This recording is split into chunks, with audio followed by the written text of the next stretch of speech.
Hello and welcome to MagicGatheringStrat. I'm Binkabi and this will be a deck tech with blue-black control in standard. It's the best deck for sure. No, not really, but I like the deck a lot. It's just the kind of deck I want to play. It has a few flaws, we'll talk about them. First, let's go over the deck. It's pretty similar to the deck I played a few months ago. It didn't really get that much in Reforged. And of course it's my own take on the deck, but 27 lands, I still think that's correct. Ironically enough, you're more likely to get mana screwed with this deck than flooded, and despite having 27 lands, I should say, and that's one of the flaws. I mean, you can't really play more lands because then you don't have enough spells, but that's a problem. Win condition wise, in the main we have two Silumgar, the Drifting Death. Previously it was Perlek Ancient, but I'm willing to try out the Crux of Faith card with Silumgar. It actually was a problem if you had like Perilous Vault in play and played Perlek Ancient, untapped, slammed, and they landed something that was good enough to beat you, and you needed to crack the vault.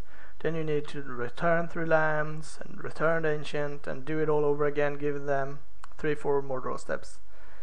That should not be the case here, and Crux of Faith is a lot cheaper than Perilous Vault, so mana cost wise, so that's a thing too.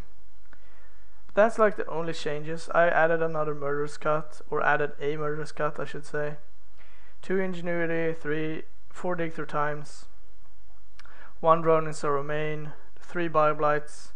That's kind of the split. Bioblights are so bad in certain matchups where Drowning Sorrow is probably as bad, but you can scry one. So the usual disruption package of 4 Thoughtseize, 4 Disdain for Strokes, and 4 Dissolve. I moved into the Thoughtseize area just because blue is a bit more popular now, and Thoughtseize takes a lot more cards than Despise. 2 Silence the Believers, just because they're nice. The flaws with the deck that I'm talking about is basically that it's very stiff, if you could say that. It's not as flexible as other control decks have been in standard. For example, Disdainful Strokes has a very narrow range of cards it takes.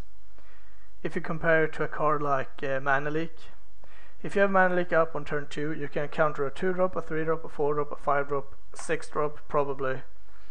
Whereas Disdainful Stroke could go without a target for the entire game. That is not unreasonable at all. And that's a huge downgrade. The only time this is better is in ultra late game, or when they have like 7 lands and play a Dig Through Time for 2. So it has a few upsides, but if it had like Mana Leak, it would be a lot more flexible. The same goes for Bioblight.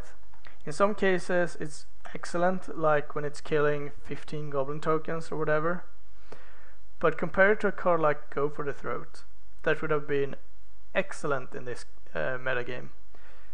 If it had like Go for the Throat instead of Bioblight, that would have been a huge upside too. Even like if that new Reach of Shadow for 5 cost 2, I think you would play that over Bioblight in any black deck. Thoughtseize are obviously still a fantastic card, so that's nice. Downfall is also very good, but overall it feels like the deck lacks 1 or 2 cards to be really good, and you always, when you lose, it's mostly because you're stuck with a card you can't cast or something like that.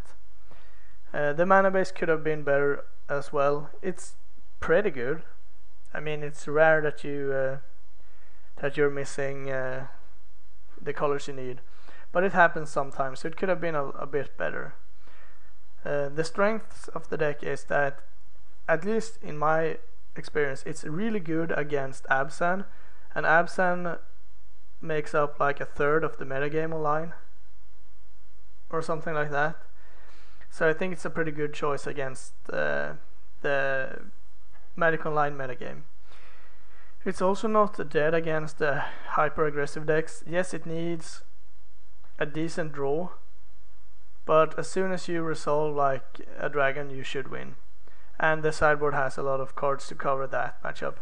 What I don't want to fight against is the Mordor decks. Doesn't matter what version. Either they're playing a bunch of tokens and a few big things, and you're always ending up with like a downfall when they have 5 tokens, or a Drowning Sorrow when they have a Butcher of the Horde, or they have like the 1-2 punch deck with like they drop something cheap and aggressive and you tap out to kill it, and then they drop like a Planeswalker and you have to find a downfall to kill it, and then they drop a creature, and yeah, they just tempo you out basically.